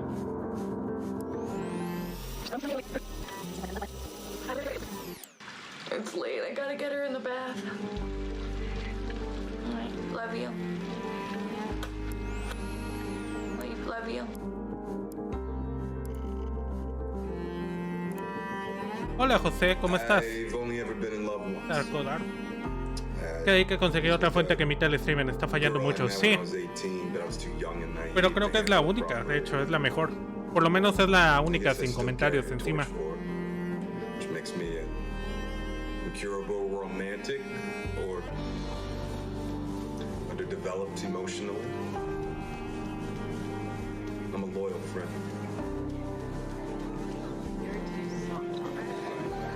A man died in my house at work today. ¡Oh, miren esa waifu! ¡Wow! La del vestido rojo. Diciendo mentiras. Oh, Sam, I got some questions for you about what we've just seen. I mean, talk to me about the mechanics. I mean, I saw, the subtitles up, highlighting, and it was loading more video footage. What's going on? So what we do in Telling Lies is we take all of the exploration you would have in a normal video game. So all that walking around in a 3D world. Yeah. And we apply that directly to the story, to the footage itself. So you're going to be scrubbing around in these clips, paying close attention, and you're going to be picking up on the subtext, listening to names, people, places. And with that information, you're going to use that to find more clips, dig into those, and over time kind of build up this picture of the story. And it's truly like an open world video game. Well, I mean, you know, a lot of times with open world video games, they talk about, you know, the Lo bueno es square que acá en Perú kilometerage estoy disfrutando or el stream miles in mientras estoy America. almorzando en el trabajo. Bien por ti, What's the Codar. sort of scope that we're talking about? Like, how many hours Buena, of buena, footage is buena. there? So we got like Yo falté al trabajo hoy. 10 hours Las of ventajas de footage ser mi here, propio so jefe. it's a story that encompasses, like, No 2 tenía nada years. importante el día de hoy, What I wanted to do with this afortunadamente, así que one me was tomé el to día really para embrace this idea transmitir of las it being an conferencias. open world game. You're free to Pero explore me estoy and follow muriendo your de calor. curiosity. Just lose yourself in this story, all the characters. It's this huge, messy, colorful story that we're trying to tell. Well, I'm curious, Logan, as a performer in this kind of game, what is it like to actually try to have all the layers in there for each performance, also not knowing when a player is going to be seeing the specific footage you're performing? Well, it's definitely a non-linear open world game, but our approach and Sam's approach was not unlike a movie or a TV show, and we had to understand it A to B. And so, for the most part, that's how we shot it. Obviously, when you're shooting a movie or a TV show, and in this case, a game, you're going to be shooting out Es interesante out of este order, regreso de but we juegos actually stayed de pretty linear in how con we videos approached the reales. story. We Últimamente, en los años went recientes he after visto it bastantes de like, ellos all the y other suelen times ser we're bastante actors, we just interesantes. went after intention, and then what do we want, and we tried to make it as deep. You know, it's got a lot of scope. Yeah. But we wanted to make it as deep as possible, and Sam is one of the best movie or TV directors I've worked with, so it was very similar. Nice. Yeah, look at you two. Now, of course, I do want to stress to any of you, if you have not played Her Story, it's quick to play through. It's absolutely brilliant. Please check it out in the meantime. But we're, of course, waiting to find out, when can we play Telling Lies? Very soon. Very soon, I promise. We'll have a date soon. Right now, you can go to Steam. You can wishlist it on Steam. We all love Steam. And yeah, very soon. We'll be showing a little bit more during E3, and the game will be out, very soon. Fantastic. Desperate to get it out there. Yeah. And people to play it. As soon as humanly possible. Well, Sam, Logan, thanks so much for joining me on stage. Once again, Telling Lies. Viendo mentiras. Básicamente en la conferencia Now, de up on the balcony, Frankie's going to be EA. talking to us about a game that my friends, year after year after year, keep telling me I have to play because of how much they've improved it. Frankie, what's going on with Warframe? Well, one of my favorite parts of last year's show, aside from being upstaged by a giant ¿Para qué duck, estamos aquí? was ¿Solo para getting a sufrir? glimpse at the future of Warframe. And here with the latest look at the next expansion to the universe is Space Mum Rebecca Ford. So, chat, behave yourselves, please, because Mother's here. Now, Rebecca, what are we about to see? We're going to take a look at an amazing trailer that our team has put together. A lot of our players have been waiting a year for a look at what we've been calling Railjack, so it's about time to, see what we've been doing. Yeah, let's take a look.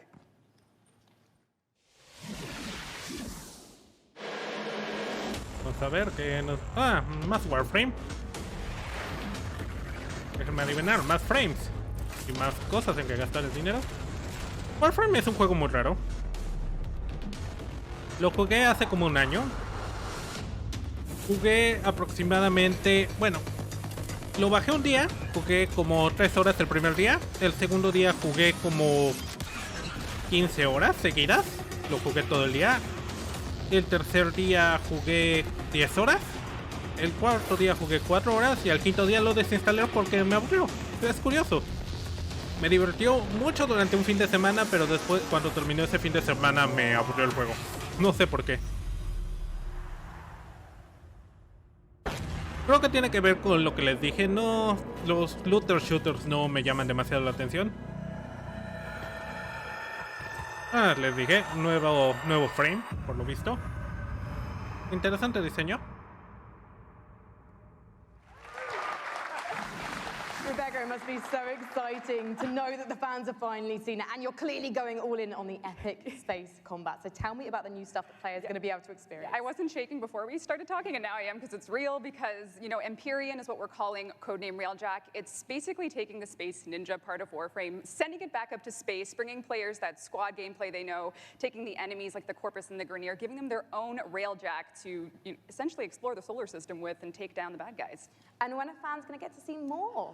Well, TennoCon is in London, Ontario. It's July 6th, and you can come watch it online on Twitch. We're going to be showing a lot more in our keynote for what Empyrean is going to be. Well, today I'm getting a feel for the suit. So what's the deal with that sweet-looking Necros Prime? How do I get my Tenno arms into it? I cannot say that on live television, but, there are ways. But yeah, you just have to link your Warframe account to your Twitch account. If you watch 30 minutes of our Tenno live show, you can get it. But hopefully you stay for the whole hour, because we got lots to show. Well, thank you so much, Rebecca. And good luck with TennoCon on July 6th. Thank you. you.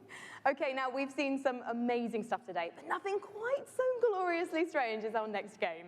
Developed by Brooklyn-based studio Feral Cat Den, it's an existential-based jazz odyssey set during the Big Bang. Yeah, it's actually blown my mind. Una odisea existencialista durante el Big Bang.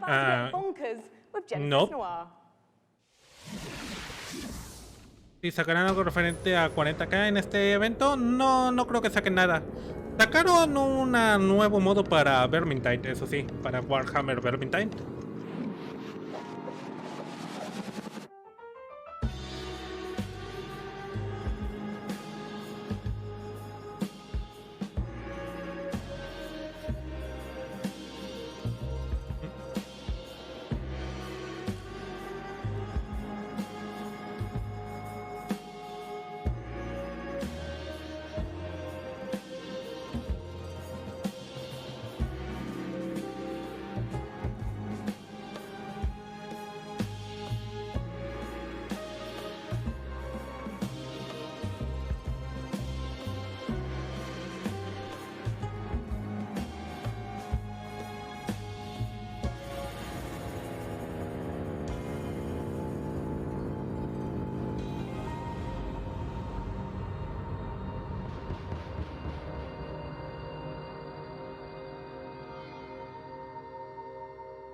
Genesis Noir, un juego Noir de el Big Bang, interesante. Sí, bastante raro. Genesis Noir, just beautiful, stylish art. The next game we're going to take a look at is the twist on the stealth genre. It's called El Hijo, where you play as a 6-year-old trying to escape a monastery and find your mother using toys and tricks to avoid monks. Let's take a look at this gorgeous spaghetti western-inspired project from Studio Handy Games.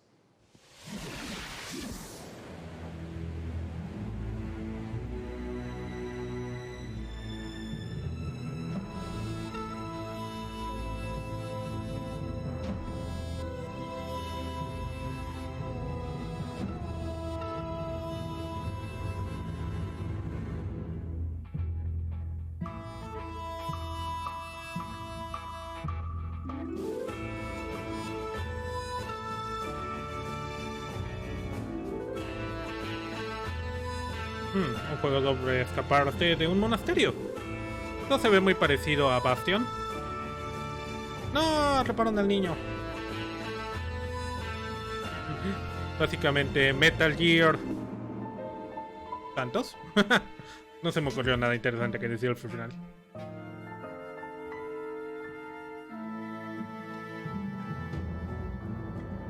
Metal Gear Monasterio.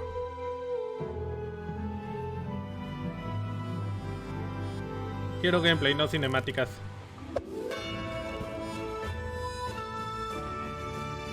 Pero bueno, por lo general los de blanco y negro sorprenden mucho. Sí.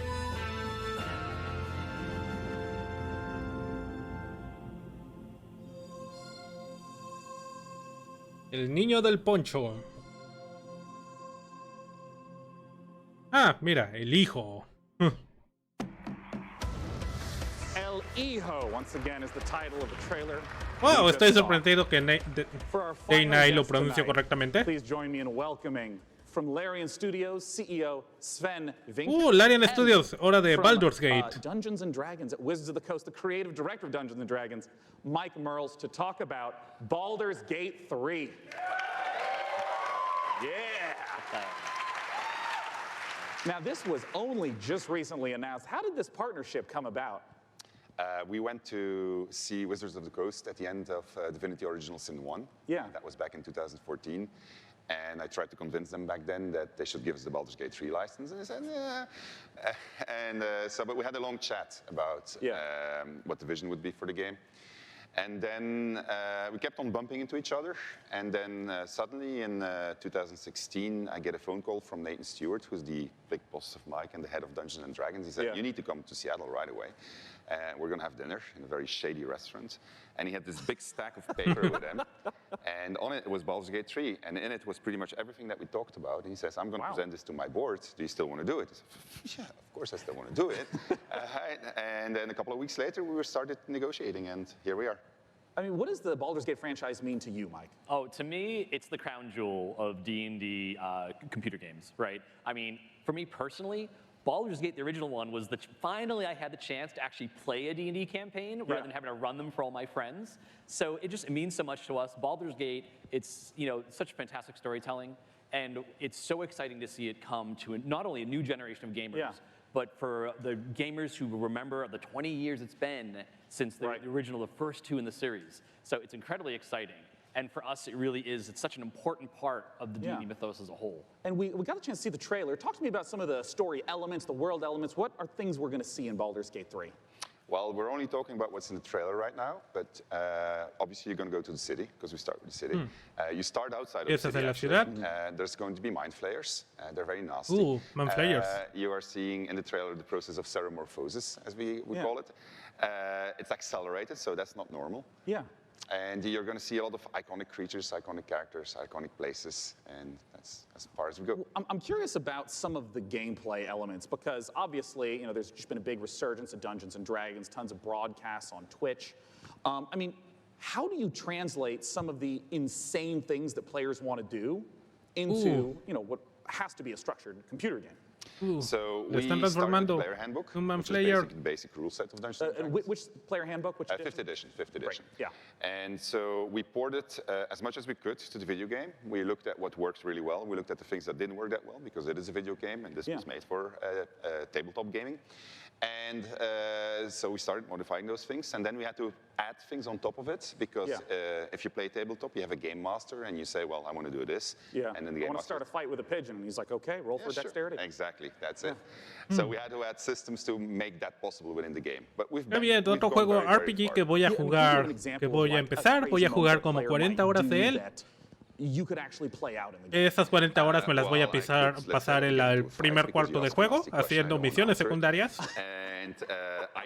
Y cuando llegue la hora de intentar hacer la misión principal, voy a estar aburrido de ese juego y me voy a pasar a otra cosa. Y nunca lo voy a terminar. Porque así es como juego los RPG. Los juego durante horas y horas y horas, pero nunca los acabo. ¿Cuál es el mejor RPG de los últimos 10 años? Skyrim, Witcher 3, Pillars of Eternity 2, Divinity Original Sin 2, Dragon Age 2. En serio, Dragon Age 2. Dragon Age 2 ni siquiera es el mejor Dragon Age.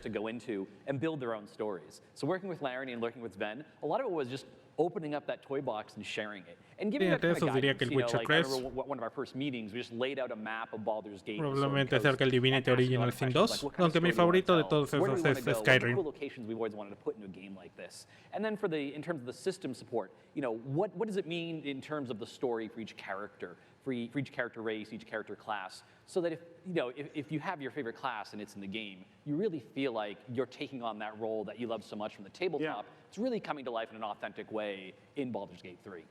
And we're going to talk in a moment about Baldur's Gate 3 release dates and whatnot, but we have a second game that we want to talk about, and on a new technology known as pencil and paper. I understand that there is a tabletop prequel coming for Baldur's Gate. Exactly. So in Baldur's Gate, we think there's one saga, all the different games coming together to tell one grand story of this city. So on September 17th, we're releasing our next tabletop campaign, Baldur's Gate, Descent into Avernus, and it is the next chapter in the Baldur's Gate saga, and it's a prequel to Baldur's Gate 3. So if you haven't played a Baldur's Gate game since Baldur's Gate 1 or 2, this is your chance to check out on the history. It's been about 100 years since the events of Baldur's Gate 2. Yeah. So han pasado 100 años desde Baldur's Gate 2. Its current state, who the movers and shakers are. They also feature a complete levels 1 to 13 campaign that takes you to the main street of Baldur's Gate to the depths of hell itself. And sort of pose to the players a question, do you want to redeem Baldur's Gate or send it to damnation? So we're putting that right in players' hands to make that choice. Well, I have to ask Sven, it's a question on a lot of people's minds. What can you talk to us about expected release timeframes? So people have been waiting for it for a long time. Yeah. Acá anuncian que Volv no estaba muerto, solo estaba de parranda. No, lo siento, Noble. Yo creo que Volv está bien muerto. Una lástima, era divertido. A lot of people have been waiting a long time. And I think I speak for a lot of people here when I say, take your time. If the Divinity Original Sin games are any indication of the quality, it's going to be fantastic and worth the wait. Gentlemen, thanks so much for joining me on stage. Thank you very much. Thank you. Ben and Mike talking about Baldur's Gate 3. Goodbye. Goodbye, guys. Why are they leaving? Well, it's because the PC gaming show has officially concluded. Termina el show. Let's bring up on the stage the fantastic Frankie Ward. Come here, Frankie. Hello. Well, thank you so much, Sean. Hasn't this audience been absolutely fantastic today? Guys, thank you so much for coming out to the 5th annual PC Gaming Show. We want to give an enormous thanks to all of you who tuned in live. We want to, of course, thank all of you who personally showed up this morning, and of course the sponsors who helped make this possible: Epic Game Store, iWin, Frontier, Funcom, Paradox Interactive, Hovercast, Perfect World, Rebellion, Tripwire, and Samsung. As you know, PC gaming is a platform. It's not a publisher or developer, so these sponsors are essential for letting us put on this show every year. Thank you so much. And I gotta ask Frank, any titles you're excited about? Well, I do love a baby elephant, so definitely. Hay bastantes juegos que me llamaron la atención. Este me llamó la atención Planet Zoo, el juego de zoológico. Se ve bastante bien. Evil Genius 2 se ve bastante bien. Bloodlines 2 también se ve chingón. Ay, como el juego este que era básicamente Rimworld en el espacio. Starmancer. Starmancer se ve chido. Remnant se ve chido también. Desde luego voy a jugar el modo Versus de Vermintide 2 y Baldur's Gate cuando llegue a salir. Terraria también, la nueva expansión de Terraria, la voy a jugar en su momento. Think he can't carry his team while streaming in high resolution? All the while recording a once-in-a-lifetime win? Watch this. Think leveling up only happens in game? Ok. Watch this. Bueno, chicos, esta fue la conferencia de PC Gaming. Entretenida, algunos buenos anuncios. Y bueno, vamos a regresar dentro de un rato, más o menos dentro de una hora, si no me equivoco. Déjenme checar los horarios, un segundo, nada más rápido, para checar si estoy en lo correcto.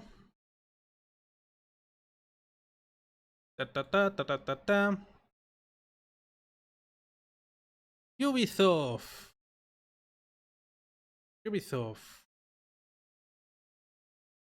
Sí, en una hora, más o menos, empieza la conferencia de Ubisoft.